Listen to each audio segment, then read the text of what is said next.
যে যদি কেউ এরকম মনে করে যে আমি বিবাহ শাদী করবো না, শুধু আল্লাহর ইবাদতে কাটিয়ে দেব, এরকম যদি কেউ মনে করে চলবে? বিবাহ শাদী করবো না, আমি কি করব? আল্লাহর ইবাদতে শুধু কাটিয়ে দেব। রাসূল করিম সাল্লাল্লাহু আলাইহি সাল্লামের বাড়িতে তিনজন ব্যক্তি গেল। তিনজন ব্যক্তি গিয়ে আল্লাহ রাসূল সাল্লাল্লাহু আলাইহি সাল্লামকে না পেয়ে তার স্ত্রীদের কাছে জিজ্ঞাসা করলো, আল্লাহ রাসূল সাল্লাল্লাহু আলাইহি সাল্লামের ইবাদত কেমন ছিল? আপনারা শুনছেন সবাই? ঘুমাচ্ছে না তো কেউ? আল্লাহ রাসূল সাল্লাল্লাহু আলাইহি সাল্লামের ইবাদত কেমন ছিল? তখন তার স্ত্রীরা, আল্লাহ রাসূল সাল্লাল্লাহু আলাইহি সাল্লামের স্ত্রীরা বলল যে এমন এমন ইবাদত ছিল। ওই ব্যক্তিদের মনে হলো যে আল্লাহ রাসূল সাল্লাল্লাহু আলাইহি সাল্লামের আগের গুনাহ মাফ, পরের গুনাহ মাফ, সব মাফ করে দেওয়া হয়েছে। তো আল্লাহ রাসূল সাল্লাল্লাহু আলাইহি সাল্লাম এতটুকু ইবাদত করলে তো তার হয়ে যাবে, সে না করলেও তো জান্নাতি নাকি? তার আগের গুনাহ মাফ, পরের গুনাহ মাফ। তাহলে এখন আমরা এতটুকুর ভিতরে সীমাবদ্ধ থাকবো না। তাদের ভিতর থেকে একজন বলল, তিনজন ব্যক্তি থেকে একজন বলল যে আমি সারা রাত ধরে সালাত আদায় করব, সারা রাত সালাত আদায় করবে, ঘুমাবে না। দ্বিতীয় জন বলল আমি সারা জীবন ধরে সিয়াম পালন করব, কখনো সিয়াম ভঙ্গ করব না। আর তৃতীয় জন বলল যে আমি কোনোদিন বিবাহই করব না, নারী সঙ্গ, নারীদেরকে আমি স্পর্শ করব না। তিনজন তিন রকম বলল। এই কথা বলে চলে যাচ্ছে যখন, তখন আল্লাহ রাসূল সাল্লাল্লাহু আলাইহি ওয়াসাল্লাম বাসায় আসলেন। আসার সাথে সাথে বললেন, ও এরা হচ্ছে মসজিদে নববীতে বসে আছেন, সে সময় বসে আছেন, এই কথা বলে বসে আছেন। আল্লাহ রাসূল সাল্লাল্লাহু আলাইহি ওয়াসাল্লামের জন্য অপেক্ষা করছেন। আল্লাহ রাসূল সাল্লাল্লাহু আলাইহি ওয়াসাল্লাম আসলো। আসার পরে তার স্ত্রীরা বলল যে এই এই অবস্থা। তখন গেল, গিয়ে বলছে তোমরা কি সেই তিনজন যারা তোমরা এমন কথা বলেছ? তখন ওরা বলল হ্যাঁ, আমরা সেই তিনজন। তখন আল্লাহ রাসূল সাল্লাল্লাহু আলাইহি ওয়াসাল্লাম বলছেন যে আসুমু, আমি সিয়াম পালন করি। প্রথমে বলে নিলেন যে ওয়াল্লাহি, আল্লাহর কসম, ইন্নী লা আখশাকুমুল্লাহ, আমি তোমাদের চাইতে অধিক পরিমাণে আল্লাহকে ভয় করি। আল্লাহু আকবার। যার আগেরও গুনাহ নেই, পিছেরও গুনাহ নেই, সব মাফ করে দিয়েছেন আল্লাহ। সে কি করে? তোমাদের চাইতে, মানে আমাদের চাইতে আল্লাহকে কি করে? অধিক পরিমাণে ভয় করে। সুতরাং শোনো, আমি আসুমু, আমি সিয়াম পালন করি, উফতির, এবং ভঙ্গ করি। আমি সিয়াম পালন করি এবং কি করি? ভঙ্গ করি। উসল্লি, আমি সালাত আদায় করি, আবার ও আরকুদ, আমি ঘুমায়ও, আরকুদ, ঘুমাই। তাহলে সালাত আদায় করি আবার ঘুমাই। আর আমি ও আতাজাওয়াজুল নিসা, আমি মেয়েদেরকে বিবাহ করি।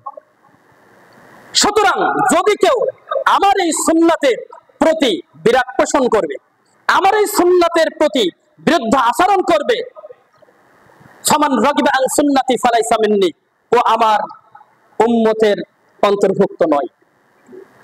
সুতরাং বিবাহ একটা গুরুত্বপূর্ণ অধ্যায় মুসলিম জীবনের। যখন সামর্থ্য হবে তখনই আপনি বিবাহ করে নেন, যখনই সামর্থ্য হবে তখনই আপনি বিবাহ করে নেন। যদি কোনো সমস্যা থাকে সেটা ভিন্ন। যদি আপনি মনে করেন যে আপনি চেক দিয়ে থাকতে পারছেন না আপনার যৌন আকাঙ্ক্ষা, তখন আপনার জন্য আল্লাহ রাসূল সাল্লাল্লাহু আলাইহি ওয়াসাল্লাম বলেছেন কি করতে হবে? আপনাকে সিয়াম পালন করতে হবে, রোজা রাখতে হবে।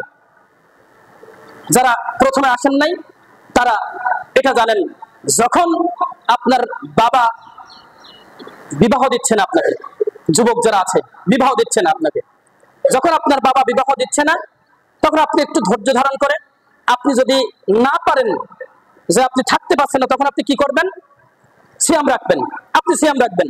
এবং পাশে যারা আছে, যে আপনার বাবার কথা শোনে, আপনার বাবার সাথে উঠা বসা করে, তাদেরকে আপনি বলুন।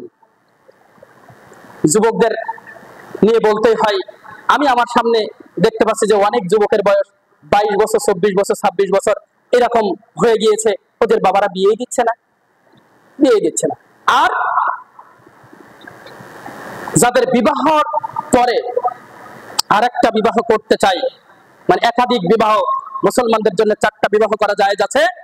সুতরাং কি করবে?